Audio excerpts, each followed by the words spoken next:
Souleur.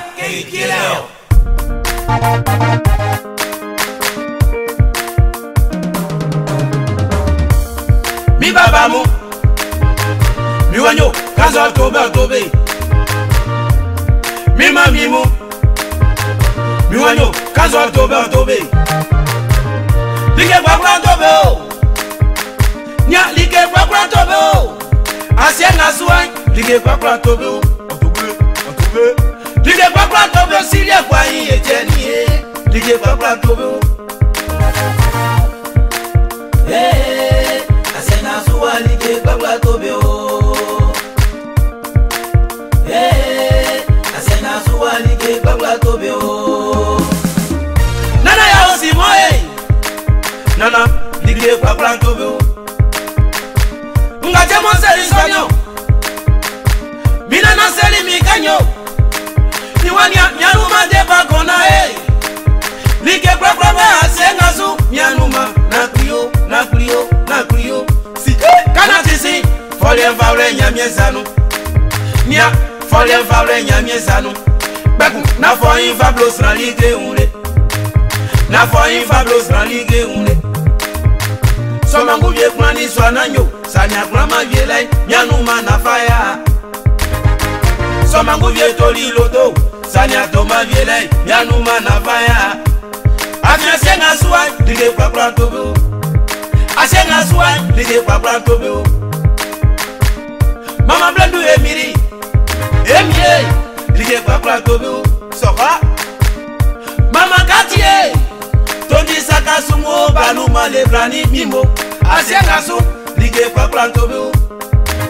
Mama kemwa entobe. Nya tukpa kentobe. Katukpa kentobe. Vie panga ewuye.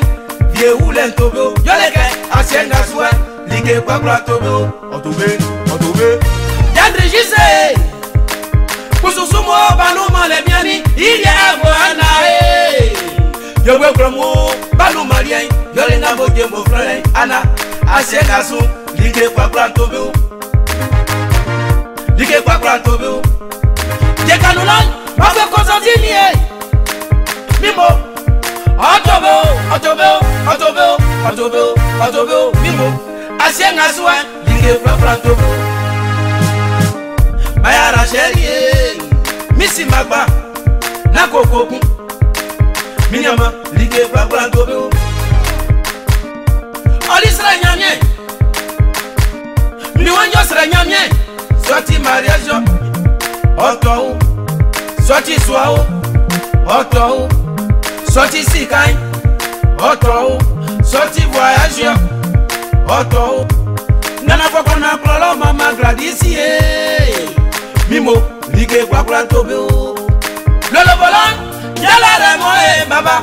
Mon yo. Monsieur, Dieu lenga ti nyamba kanga ma unviede. Avinia, Dieu lenga ti.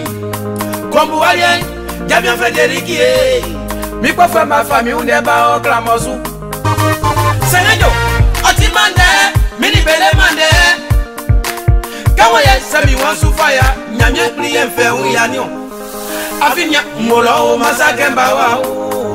Moblolo masakemba wa o. Imosumani mi ite mo be mi so. Minimu mfama ya o.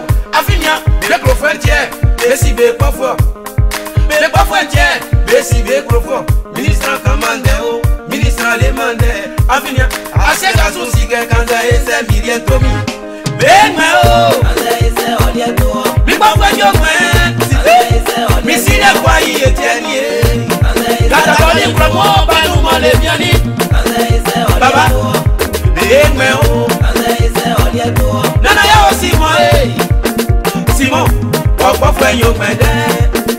Bisi ma kwasi donali Dona Dula fenga mede. Bisi die kwa ije none. Si bien promo planu male biani. Okamaki Wale bomba no male biani. Boe Papa fenyo mede.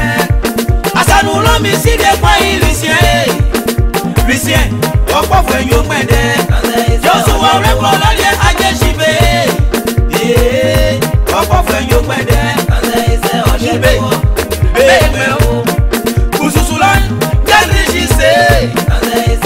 Morisi, double fenga et pede.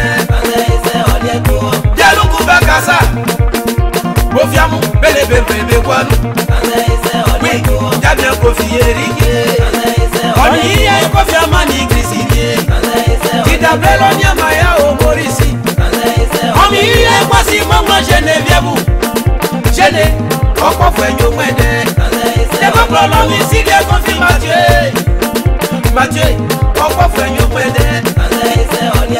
Debo Kwasi Fenae. Agabese Bramo Balou Male Nyani. Fena, Oko Fenyo Mwede. Sois Banga Beplain. Lodo Banga Betué. Sorti mariage. Ade Bakonawa. Bidjangwa la Kwasié. Janvier, Oko Fenyo Mwede. Missile Jawa Mani Sirive.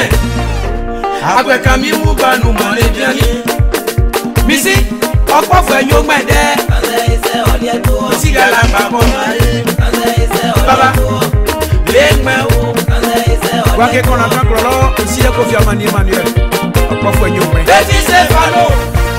Voilà bon on va nous parler bien ni. Stéphano. Triani Klolo voici à Seigneur. On ici marié, t'as bien pas fait. 50 $. On milieu yo kiri. Seigneur, amé pas fait nous m'aider. Ici la salle Jacquier. Bolo, on te fait yon ganan suye. Baba Jissé, Nyamulike. Mais sans femme, mais pas fait yon wede. Voilà ma Sandro, l'olé maman moya. Moya. On manager, tu le das Sandré. Et pas femme, mon bébé. Grand Laura manager.